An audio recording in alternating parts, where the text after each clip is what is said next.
हमारे देश में अब मुझे ये समझ में आने लगा है कि किसी भी भारतीय नागरिक को चिकित्सा सुविधा की जरूरत नहीं है, चिकित्सकीय ज्ञान की जरूरत है। हेल्थ फैसिलिटीज नहीं चाहिए, नॉलेज चाहिए। नॉलेज की बहुत कमी, और इतनी कमी है कि पढ़े लिखे लोग उससे ज़्यादा पीड़ित हैं। छोटी छोटी बातें नहीं जानते। पानी को उबाल के पीना, ये इतनी छोटी सी बात है, लेकिन आज के समय की बीमारियों में सबसे इफ़ेक्टिव है, खासकर 3 महीने की ये जो। तो आप उनको बता दो भैया पानी उबाल के पियो, उबाल के पानी पीने से क्या होता है वो समझा दो उनको, 10 मिनट में समझ में आ जाए। फिर उनसे कहो कि खाना खाते हो तो कुछ ये खाओ ये मत खाओ, क्योंकि दिनचर्या ऋतुचर्या जो आयुर्वेद की है ना वो जरूर सीख लो। दिनचर्या और ऋतुचर्या जरूर सीखो, आयुर्वेद की बहुत आवश्यक है। और आपको मैं एक किताब का नाम बोल के जाता हूँ, इसको पढ़ो। भगवत गीता जैसे पढ़ी जाती है, रामचरितमानस जैसे पढ़ी जाती है, उस किताब का नाम है अष्टांग हृदय। इसका एक दूसरा नाम भी है अष्टांग संग्रह, पुराना नाम अष्टांग हृदय। ये किताब का जो स्वस्थ व्रत है ना, वो ऐसे पढ़ो जैसे आप धार्मिक पुस्तक पढ़ते हो, और उसको बार बार पढ़ो तो याद हो जाएगा, कंठस्थ हो जाएगा। उसमें 2000 सूत्र हैं। ये सूत्र लोगों को बताना शुरू कर दो। छोटे छोटे सूत्र हैं, जैसे खाना खाने के बाद पानी मत पियो, स्वस्थ रहना है जिंदगी भर तो खाने के 1 घंटे के बाद पानी पियो। क्यों नहीं पिए वो आप सब जानते हो, सरल भाषा में उनको समझा दो। फिर उनको बोलो पानी पियो तो घूंट भर भर के पियो, सिप करके पियो, ताकि ज़्यादा लार शरीर में जाए, वात पित्त कफ तीनों संतुलित रहे। ठंडा पानी कभी मत पियो। मैंने दुनिया में ठंडे पानी पीने वालों को बहुत देखा है। यूरोप और अमेरिका के लोग चिल्ड वाटर पीते हैं, बर्फ़ का पानी फ्रिज में रख के पीते हैं। परिणाम जानते हैं क्या होता है? सवेरे जब टॉयलेट रूम में जाते हैं तो 1-1 घंटे बाहर ही नहीं आते। उनको पूछो भाई तुम क्या कर रहे थे 1 घंटे वहाँ? तो कहते हैं न्यूज़पेपर पढ़ रहे थे, मैगजीन पढ़ रहे थे। क्यों पढ़ रहे थे? स्टूल पास नहीं होता। क्यों नहीं होता? कॉन्स्टिपेशन है, जोर लगाना पड़ता है फिर भी नहीं होता। गाना भी गाते हैं मेरे सपनों की रानी कभी आएगी, फिर भी नहीं आती। और अंतिम दुष्परिणाम पता है क्या होता है? उनको पेट साफ तो होता नहीं, तो सांस में से भयंकर बदबू आती है। किसी अमेरिकन यूरोपियन के नज़दीक बैठ जाओ, अगर वो लिस्ट्रीन स्प्रे करके नहीं आया तो 1 मिनट नहीं बैठ सकते।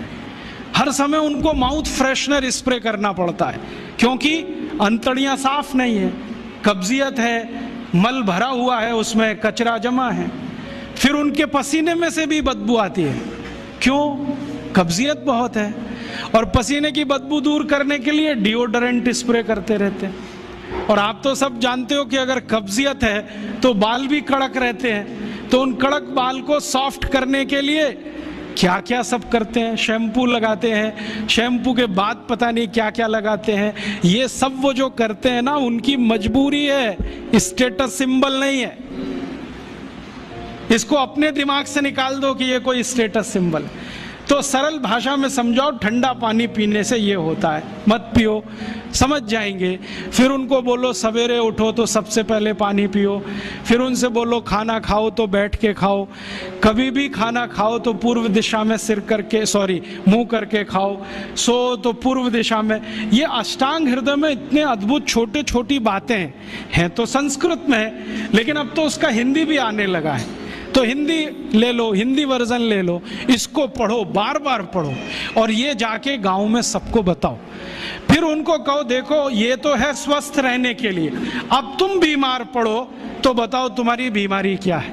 ये बीमारी है तो ये दवा है, ये बीमारी है तो ये दवा है। और मेरा आपसे एक निवेदन जरूर है कि अगर आप होम्योपैथी से भी इलाज करो तो उसकी मूल दवा जरूर बता दो। उनको ये ग्रीक और रोमन नाम में मत फंसाओ। आप कहोगे जी मैं तो ऑसिमम दे रहा हूँ, ये उनको कहो ये तो तुलसी का रस है भैया, तुम्हारे घर में फूलों से बनी हुई है, आसानी से मिलती है, जयपुर में मिलती है, दिल्ली में मिलती है। भंडारी वालों को अक्सर ऑर्डर दे के रखो, हमको इतनी भेजो। उनको जो पता चल गया कि आप प्रचार के लिए कर रहे हो तो मुफ्त में भी दे देंगे आपको। तो इस तरह से आप गांव गांव जाओ, छोटे छोटे शिविर लगाओ, गांव वालों को इकट्ठा करो। गांव वाले बहुत दुखी हैं, शहर वाले भी दुखी हैं, वैसे तो वो दुखी हैं। इसका यही सबूत है कि रामदेव जी आए जयपुर में सवेरे 4 बजे तो सब लोग पहुंच जाते हैं वहाँ, पैसा भी देते हैं, समय भी देते हैं। और 4 बजे रामदेव जी कहें टांग ऊपर उठा लो तो उठा लेते हैं, कहें सिर नीचे कर दो तो कर लेते हैं, ऐसे कर लो तो कर लेते हैं। क्यों? परेशान है, दुखी है, शरीर उनका साथ नहीं दे रहा है। और इतने दुखी हैं कि रामदेव जी तो क्या, कोई टिम्बकटू आ जाए उसी के सामने वो आ जाएंगे। और वो दुनिया भर में घूम के आते हैं अपनी अपनी छोटी छोटी बीमारियां लेके। तो इन जो दुखी लोगों का थोड़ा थोड़ा आप मदद कर दो इलाज के रूप में, ये सब आपके भगत हो जाएंगे।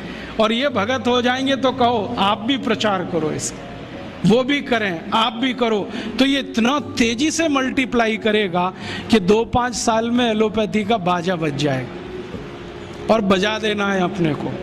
हाँ, ये संकल्प लेके चलो कि इनका बाजा हमको बजाना है।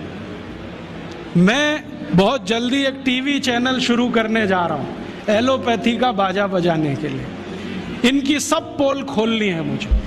हाँ, इनकी इतनी पोल हैं मेरे पास, कम से कम 1,500 से ज़्यादा डॉक्यूमेंट्स हैं जो एलोपैथी के गंदेपन को सिद्ध करने वाले, इनकी निकृष्टता को सिद्ध करने वाले, ये कितने अनसाइंटिफिक हैं वो बताने वाले हैं, कितने डॉगमेटिक हैं वो बताने वाले हैं।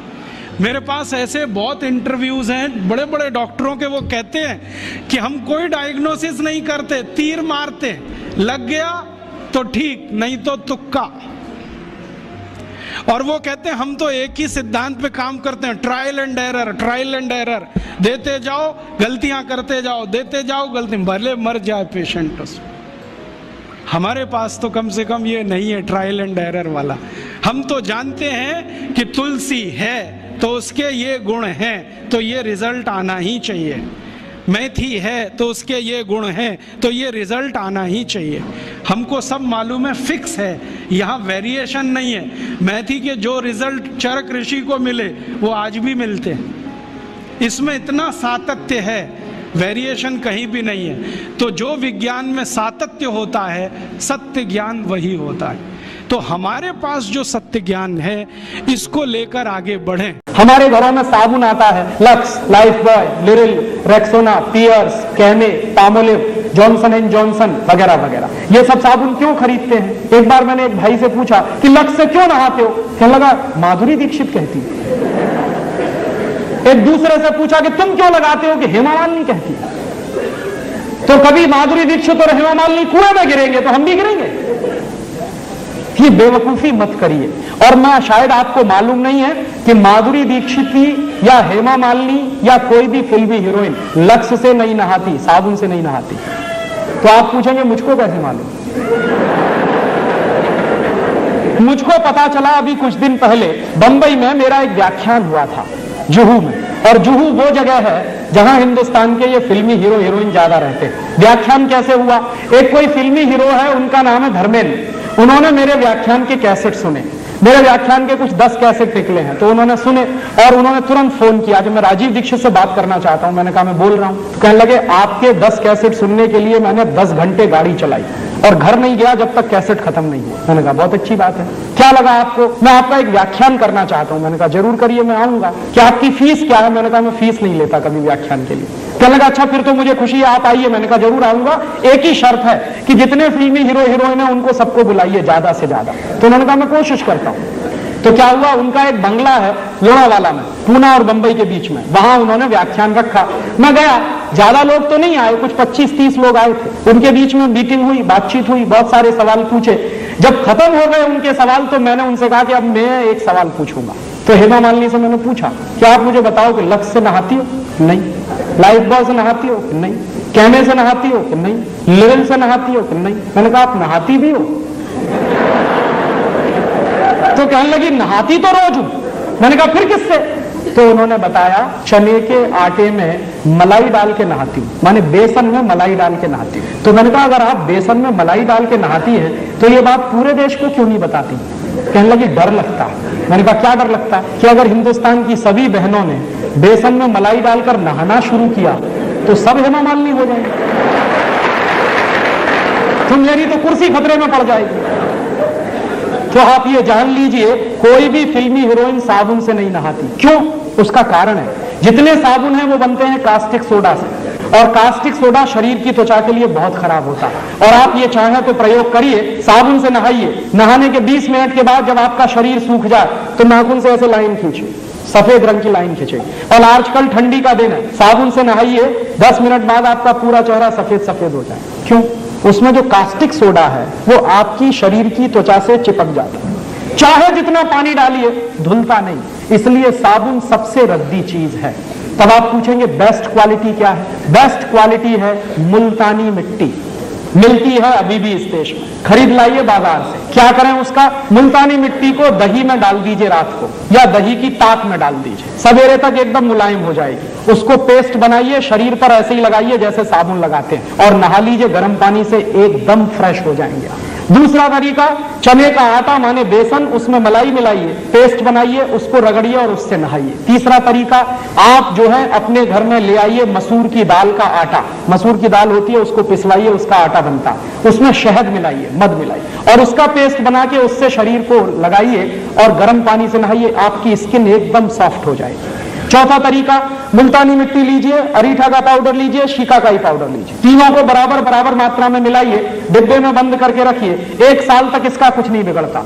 नहाने के 20 मिनट पहले 1 चम्मच पाउडर 1 गिलास पानी में डाल दीजिए और उस पानी से पहले सिर के बाल धो लीजिए, आपके बाल टूटना बंद हो जाएंगे। और फिर उसी पानी से शरीर से नहा लीजिए, आप कोई साबुन लगाने की कभी जरूरत ही महसूस नहीं होगी। और आपको मैं बताऊं, सबसे अच्छा आपके यहां अकोला में गाय के गोबर से एक साबुन बनता है, और गाय के गोबर से जो साबुन बनता है, पिछली बार मैं आया था यहां से खरीद के ले गया था और मैंने मेरे सब दोस्तों को बांटा, मैं भी नहाता हूं। मैं आपको सच बताऊं कि उस साबुन से नहाने के 10 मिनट के बाद शरीर में से खुशबू निकलती। फिर एक दिन मैंने पुराने कुछ ग्रंथ खोजे तो मुझे पता चला कि हिंदुस्तान में जब यज्ञ किया जाता था तो किसी भी राजा को यज्ञ करने से पहले गोबर से स्नान करना जरूरी होता था। भगवान राम ने भी यही किया था। जब भगवान राम ने यज्ञ किया तो गोबर से स्नान किया था, तब यज्ञ करने के लिए बैठ पाए थे। तो शास्त्रों में इसका वर्णन है और गोबर से स्नान करना बहुत ऊंची बात है। आपके घर में अगर देसी गाय है तो उसके गोबर से आप सीधे स्नान कर सकते हैं, नहीं है तो आपके अकोला में बनता है इतना अच्छा साबुन, और अगर आप वो खरीदेंगे तो पैसा कहां जाएगा? अकोला का पैसा यही रहने वाला। और वो साबुन यहाँ के किसी गौशाला में बनता तो आपका दिया गया पैसा जाएगा कहां?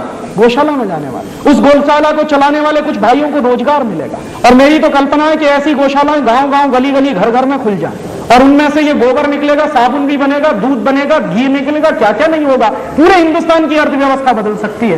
तो आप ये फालतू के साबुन खरीदना बंद करिए, मुल्तानी मिट्टी से नहाइए, अरीठा, शिकाकाई, मुल्तानी मिट्टी के पाउडर से नहाइए, या फिर चने के आटे से नहाइए, या फिर आपके गांव में जो गोरस का गोबर से साबुन बनता है उससे नहाइए। हिंदुस्तान का हर साल हम सैकड़ों करोड़ रुपया बचा सकते हैं। ये मेरा आपसे एक छोटा सा निवेदन है।